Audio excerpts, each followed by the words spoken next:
because I have to be. Now, because I choose to be. Okay, I'm just gonna say it right now.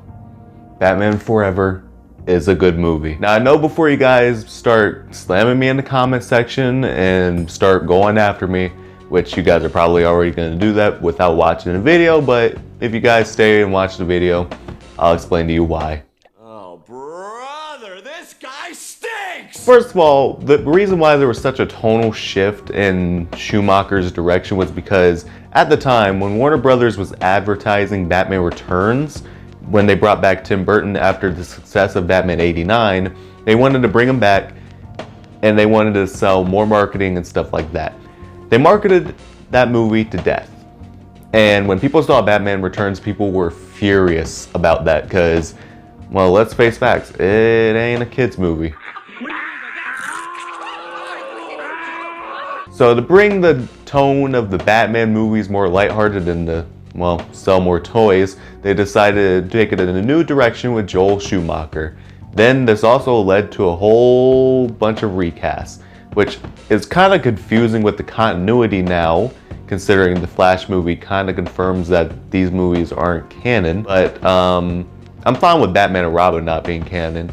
But Batman Forever, I actually think is a legitimately good film. I think the biggest thing that it's hard for people to wrap their heads around is the fact that this is such a tonal shift from the first two Batman movies, where those tend to be darker movies and bringing the character more to its dark side, where this kind of has darker elements in Batman Returns, but is mostly lighthearted and fun. Is that a bad thing in a Batman movie? In my opinion, no, as long as it's not overdone. I think Batman Forever finds a pretty decent way to balance all of that out. And not only that, I'm also very fascinated with this movie. Over time, I kind of had the Mandela effect where everybody hated it, was talking about how they hated it, which made me assume that I would hate it, but rewatching it over and over again, I will tell you right now, I'm actually very fascinated with this movie because there's a lot of deep undertones and other stories that are slightly explored but haven't been as explored because of what was cut out of this movie.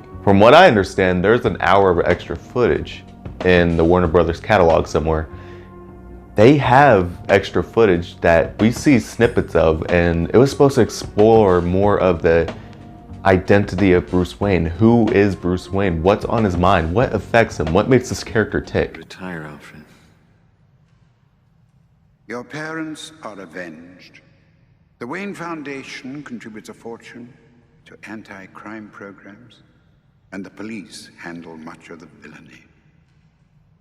Why not retire, sir? The night of my parents' wake, Alfred, I remember running, falling. There was something else. What else was it? Maybe I didn't become Batman to fight crime. Maybe it was to fight that fear. And instead you became the fear. If that's true, then Batman is my enemy. Why he's so not there.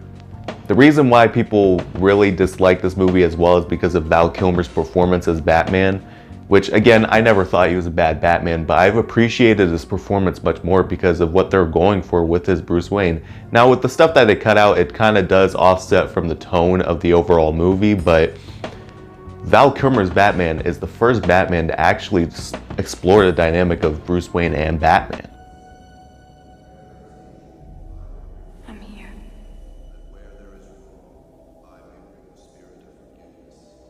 In the night of my parents' wake, the priest's words gave no comfort.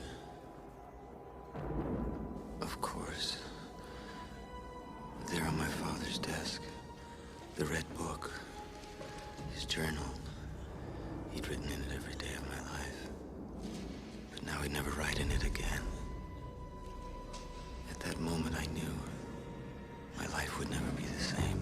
Whether we want to admit it or not, this is actually kind of a psychological film and underneath all the goofiness, showing that Bruce Wayne wants to be Bruce Wayne for once. He wants to finally change. He wants to finally do this. but Batman's always going to be there, and he's always going to have to be Batman. Batman Forever is basically about, well, we can all assume Batman. Except his rogues gallery is the Riddler and Two-Face, which Two-Face wants to kill Batman for some reason, and the Riddler is very upset that Bruce Wayne has not taken a liking to his technology that he's created, has tried to impress him, tried to gain his attention. But unfortunately, he doesn't get any of that. This leads him into a deeper route of insanity, and he becomes the masked villain, the Riddler. Oh, and also Robin is in this movie. I find this movie to be such a fascinating character study when I kept watching it. Like, it explores two main characters that I never thought I paid that much attention to, and that is Batman and the Riddler.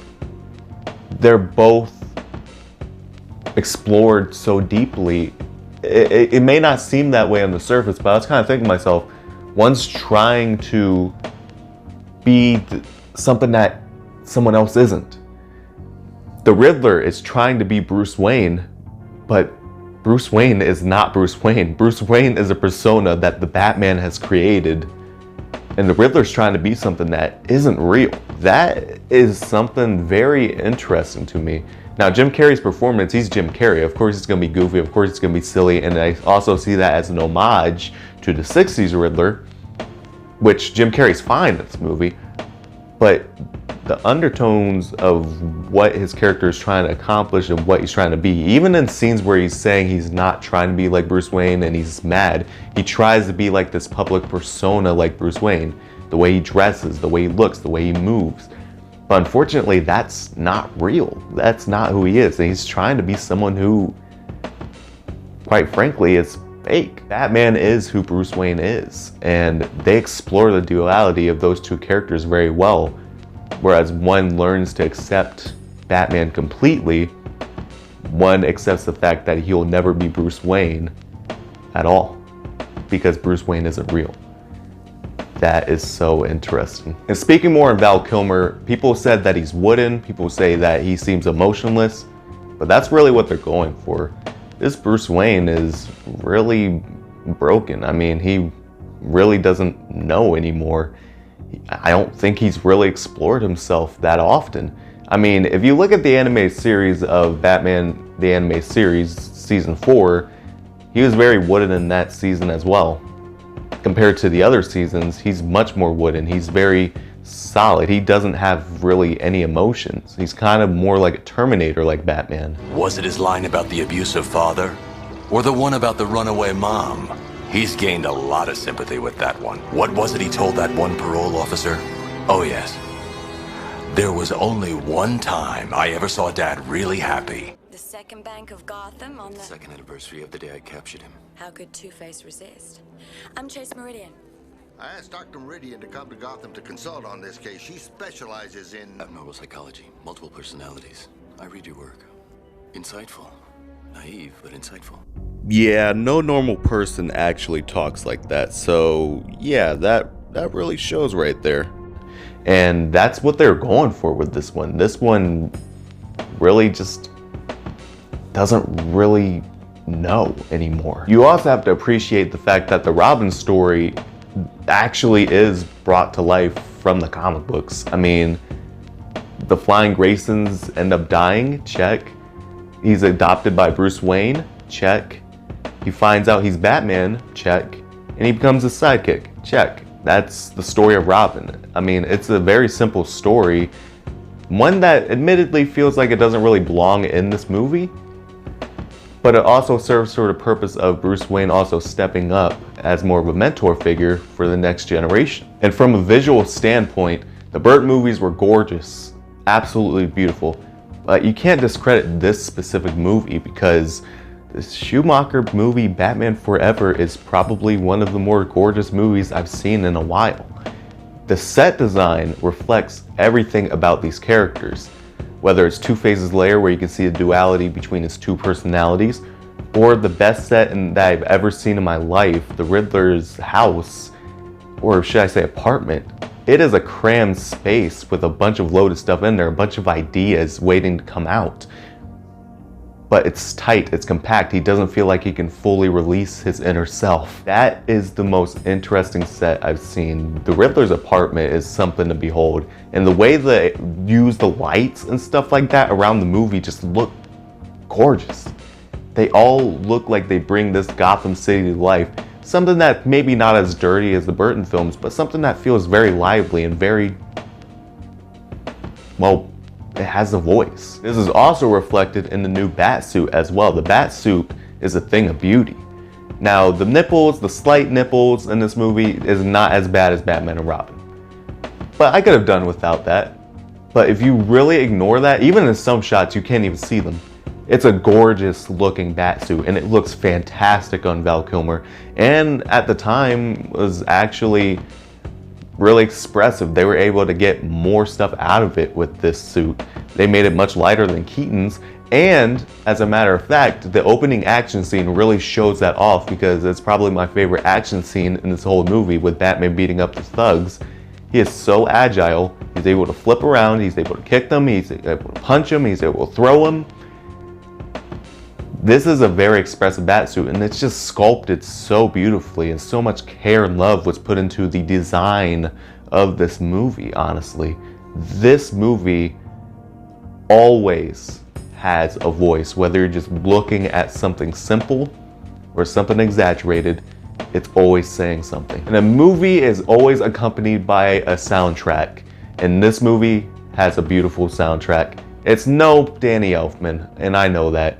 But I will say, and this is a hot take, I actually prefer this soundtrack to the Dark Knight trilogy. It still screams Batman to an extent to me. Like, a lot of it just feels like something that you would hear of an Elfman mixed with the 60s. And it finds the right blend at the same time while having such a unique voice in a lot of its scenes. Each scene has a unique soundtrack to it, and it highlights all of these moments, especially the main theme. The main theme is something that's so memorable and something that I can just hear in my head over and over again. Not to mention probably one of my favorite 90s songs that was actually shown off in this movie, or should I say cameoed in this movie, Kiss from a Rose by Seal.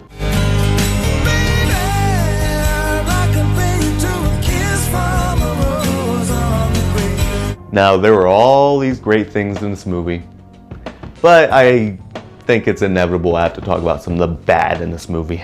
Two-Face, played by Tommy Lee Jones. What happened?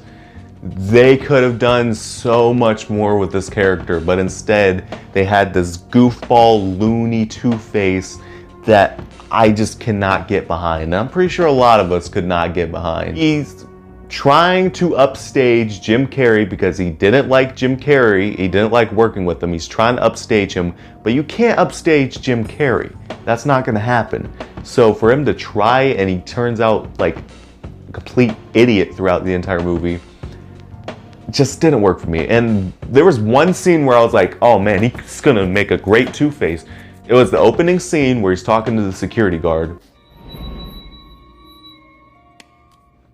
Counting on the winged Avenger to deliver you from evil, aren't you, my friend? Are you gonna kill me? Maybe, maybe not. You can say we're of two minds on the subject. But after that point, it all went downhill from there, and it was just monkey noises. Blind, stupid, simple, doodah, clueless. Chase Meridian, the love interest.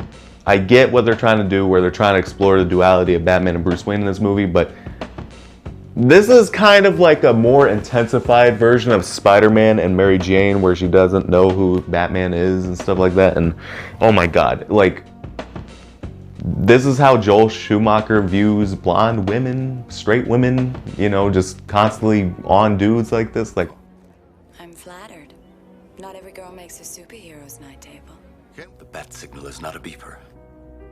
Well, I wish I could say that my interest in you was purely professional.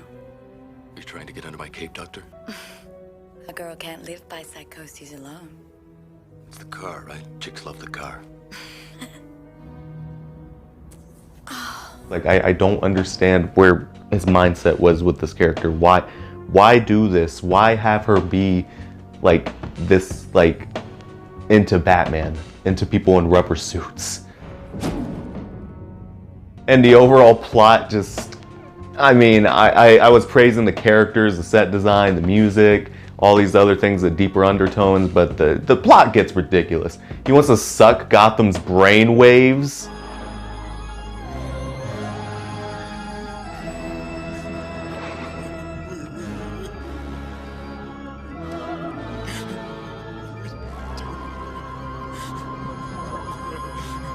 He becomes smarter.